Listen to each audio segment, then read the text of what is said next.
اليسا اتس اوكي، بعد في الرابعه صح ولا لا؟ هلا بعد في الرابعه، بس انه هلا خليني بالثالثه، يعني هلا بدي احللها الاربعه جوا واتصور. بتمنى لك كل التوفيق اليسا، وحلو كثير التروفي، لازم نقوله هالسنه ما تغزلنا بتروفي. انا في كلمه بدي اقولها، ما تزعلي مني وما تاخذيها شخصيه.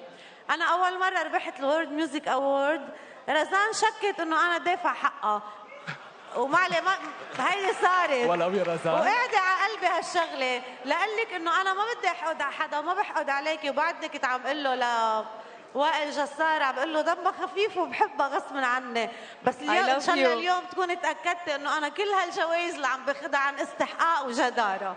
بحبك يا اليسا، ملكة اكيد الاحساس اليسا، تستحقي اكيد الجائزه. الف مبروك لاليسا. شكرا سعاده السفير وشكرا تقلا، واكيد اليسا رح بيكون في عندها اكثر من حضور وناطرينك اكيد لاحقا. ناس كتير